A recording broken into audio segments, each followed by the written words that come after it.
Panganjali. Om Swastiastu. Halo semua, perkenalkan kami dari kelompok 5. Pada hari ini kami akan melakukan presentasi mengenai kerajaan Kalingga. Sebelum memulai presentasi, izinkan kami memperkenalkan diri terlebih dahulu. Dimulai dari saya, nama saya Dr. Sukiati Nama Dewi, nomor absen 26. Nama saya Kumari Corona Putra, nomor absen 19. Perkenalkan nama saya Siti Gana, nomor absen 34. Selanjutnya adalah pengenalan alur dan materi yang akan kami presentasikan. Dimulai yang pertama adalah sejarah kerajaan Kalingga, kemudian lanjut kerajaan Kalingga, masa kejayaan, masa keruntuhan, dan terakhir adalah prasasti. Sejarah kerajaan Kalingga. Kerajaan Kalingga adalah salah satu kerajaan berkelas Hindu-Buddha yang berdiri di Jawa Tengah pada abad ke-6 hingga abad ke-7 Masehi. Kerajaan ini terletak di pantai utara Jawa Tengah antara Kabupaten Pekalongan dan Kabupaten Jepara. Kerajaan ini dikenal sebagai kerajaan yang makmur, kuat, dan memiliki pemerintahan yang tegas dan adil.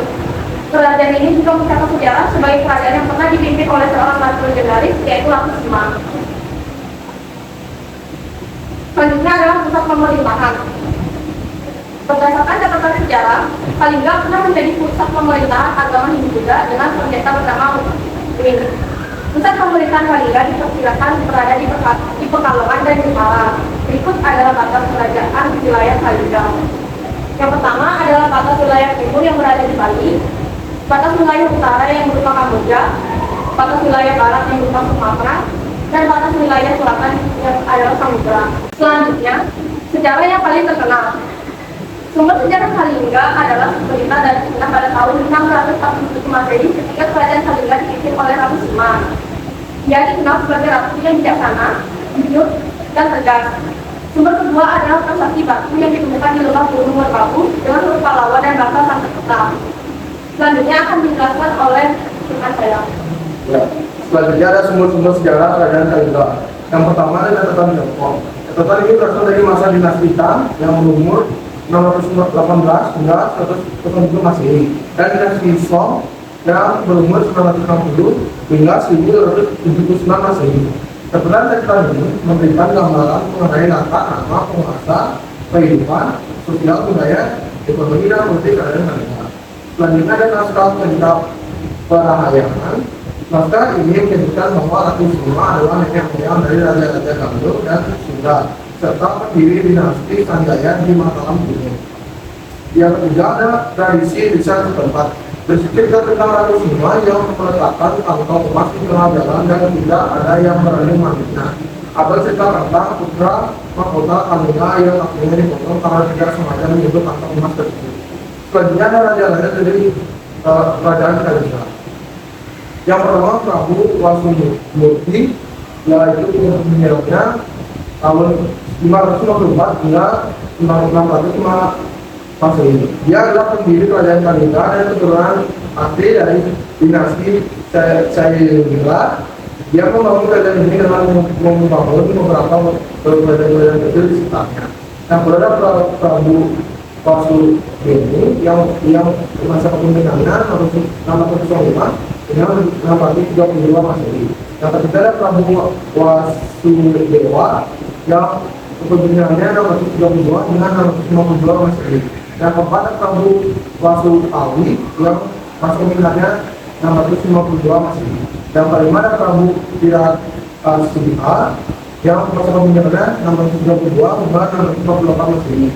Yang keenam adalah Prabu Kartikeryasiha yang masa kepemimpinannya 648 hingga 674 Masehi. Yang terakhir adalah Ratu Sima yang masa kepemimpinannya 674 hingga 655 Masehi. Dia adalah putri dan penerus Prabu Kartikeya. Dia adalah ratu terkenal dan terakhir di kerajaan Kalingga. Dia memerintah dengan tegas dan adil serta mengadakan kejujuran dan kesejahteraan rakyatnya. Dia memperluas wilayah dan pengaruh kerajaan hingga ke Jawa Barat. Selanjutnya ada prasasti. Yang pertama ada prasasti Kutmas. Prasasti Kutmas ditemukan di dusun Dapawa, Desa Lopak, Kabupaten Jepara, Magelang, Jawa Tengah. Prasasti ini berhuruf Pallawa dan berbahasa Sanskerta. Di sini prasasti ini menyebutkan mata air jernih dan bersih yang mengalir yang disamakan dengan sungai Gangga di India. Pada prasasti ini juga terdapat gambar-gambar kami belasarana, berjula, tepat, mua, teratai, dan kapak sebagai bukti seorang hidup pada kerajaan Palembang. Yang kedua ada prasasti Sujomerto. Prasasti Sujomerto ditemukan di desa Sujomerto, kecamatan Tuban, Kabupaten Batang, Jawa Tengah. Prasasti ini beraksara Kawi dan berbahasa Melayu Timur yang diperkirakan berasal dari abad ke-7 Masehi. Isi dari prasasti ini adalah munculnya tokoh bernama Capunda Selendra, yaitu anak dari Santanu, dan ibunya bernama Bagawati, sedangkan istrinya bernama Sambula. Menurut Prof. BLS Dampuntan, Selendra merupakan cikal bakal raja-raja keturunan bangsa Selendra yang kemudian berkuasa di kerajaan Mataram ini. Yang ketiga ada Cadian ini ditemukan di desa Tempur, Kecamatan Kali, Kabupaten Jepara, Jawa Tengah. Yang terakhir ada Candi Buka. Selanjutnya akan dijelaskan oleh teman saya. Itu ada masa kejayaan. Kerajaan Kalingga mencapai masa kejayaan di bawah pemerintahan Ratu Sima. Kehidupan sosial Kerajaan Kalingga di masa pemerintahannya pun tergolong tertib dan tentram. Pasalnya Ratu Sima dikenal sebagai pemimpin yang bijaksana, tegas dalam menjalankan roda pemerintahan dan hukum. Hal itu membuat setiap masyarakat maupun pihak kerajaan sendiri tunduk kepadanya. Lalu ada kehidupan ekonomi. Kerajaan Kalingga mengembangkan aspek ekonomi di bidang pertanian serta perdagangan. Di samping itu letaknya cukup strategis karena berada di pesisir utara Jawa Tengah. Hasil kerajaan Kalingga banyak didatangi oleh para pedagang atau luar negeri. Kerajaan Kalingga juga tergolong sebagai daerah penghasil emas, kulit penyu, perak, gading, serta gula wadah. Lalu ada kehidupan politik. Kerajaan Kalingga mengalami masa kejayaan sekitar abad ke-7 di bawah pemimpinannya Ratu Sima. Sebagaimana penjelasan sebelumnya, Ratu Sima menjalankan roda kepemimpinan dengan keras, bijaksana, tegas, dan adil. Apabila terdapat seseorang yang melanggar aturannya, maka akan diperoleh hukuman. Lalu ada masa kehukuman dan penyebabnya. Kerajaan Kalingga runtuh pada akhir abad ke-7 atau awal abad ke-8 Masehi. Masa kejayaan Kerajaan Kalingga tidak berlangsung lama. Sejak Ratu Sima meninggal dan kalian memiliki keturunannya. Mulai dari tanda-tanda kehancurannya. Alasan yang pertama, Kerajaan Kalingga dibagi menjadi dua bagian setelah kematian Ratu Sima, yaitu Kalingga Utara yang diperintah oleh Tajaya, cucu Ratu Sima, dan Kalingga Selatan yang diperintah oleh Dewa Sina, menantu Ratu Sima. Kedua bagian ini kemudian bersaing dan berperang satu sama lain. Dan alasan yang kedua, Kerajaan Kalingga ditaklukkan oleh Kerajaan Sriwijaya yang ingin menguasai jalur perdagangan maritim Nusantara, ataupun Kerajaan Kalingga ditaklukkan oleh Kerajaan Syailendra yang ingin menyatukan seluruh Jawa di bawah kekuasaannya. Setelah itu mendirikan Kerajaan Mataram kuno sebagai penerus Kerajaan Kalingga.